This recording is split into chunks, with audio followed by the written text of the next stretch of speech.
Joined by the EFF's national spokesperson Sinawo Tambo, who's joining us on the line. Now, good evening, and thanks for joining us tonight here on In Focus. What was the key focus of the consolidated, or should I say, the primary agenda of the meeting that you held with opposition party to consolidate and strengthen your resolve to hold the president accountable?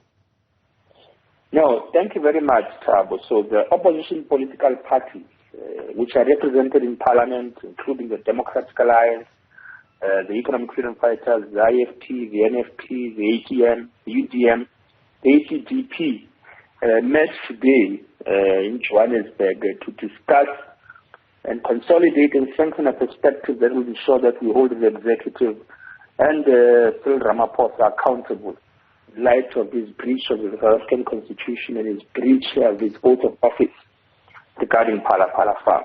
And at the core of that engagement was a unanimous agreement that Ramaphosa must be held accountable and there must be no further delays or distractions or procrastinations as we have seen, which have been instigated by him, who claims that he will subject himself to law enforcement agencies but is in a rush and a panic to seal answers to the public protector, the 31 questions, and of course to undermine even his internal party democracy process of accountability by not answering to his own processes.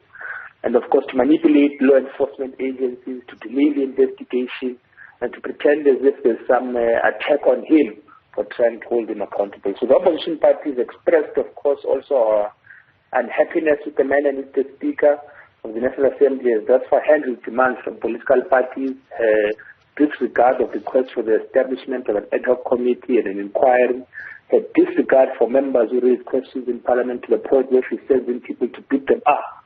And we were all in agreement, of course, that furthermore that the concealment of the answers to the 31 questions of the public protector, which he gave under the threat of a subpoena, must be fought vigorously and by all means necessary. So those were those are some of the things that were at the core of our discussions. But there was a principal agreement, such as that Ramaphosa must be held accountable for the violations of the laws. Yeah. In terms of what happened in Phala Phala, right. The public protector must, as a matter of urgency, to release a report on Phala Phala investigations and various other things which are included in the multi-party statement which we released some minutes ago. Are you in agreement on the establishment of the ad hoc committee as the DA suggests?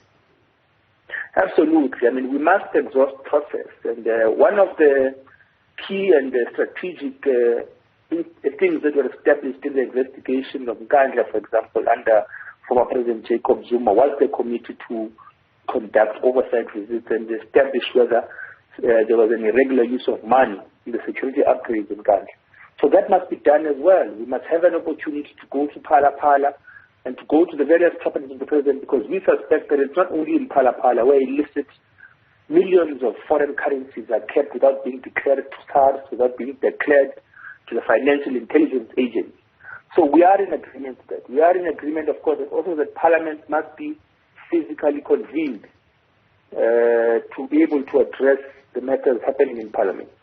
Who will be sponsoring the motion of impeachment or the motion of no confidence? We might have lost Sinawo Tambo there on that line. I'm hoping that he is still on. Sinawo, if you can hear me, who will be sponsoring the motion of impeachment? Who will be sponsoring the motion of no confidence should the Speaker not accede to your request of the ad hoc committee?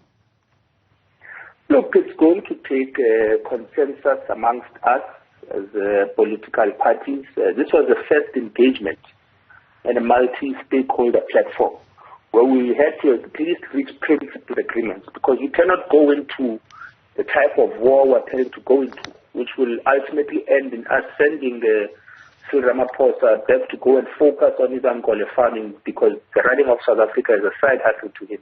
So we have to reach principal agreements as political parties on what are we in agreement on before we proceed to go and exhaust all of these legislative processes. There will be another meeting within due course because we have an appreciation that we must accelerate this process and ensure that, and we did outline that the follow-up meeting will of course be on the 10th of August to finalize our approach, to finalize who will lead certain legislative and legal processes to ensure that Ramaphosa is sent back to his farm and then ultimately impeached, stripped of his benefits and sent to jail for extorting for avoiding tax, for kidnapping, for torturing the domestic work, and for concealment of a crime, for use of law enforcement agencies of South Africa to commit domestic and international crimes. And we're going to exhaust all processes in that regard, but these were preliminary engagements. What we are pleased with is that we've met principle, the agreements on this regard, and Ramaphosa is running out of time extremely soon. Sinawo Tambo, appreciate your time. Thanks for coming on this evening, spokesperson for the Economic Freedom Fighters.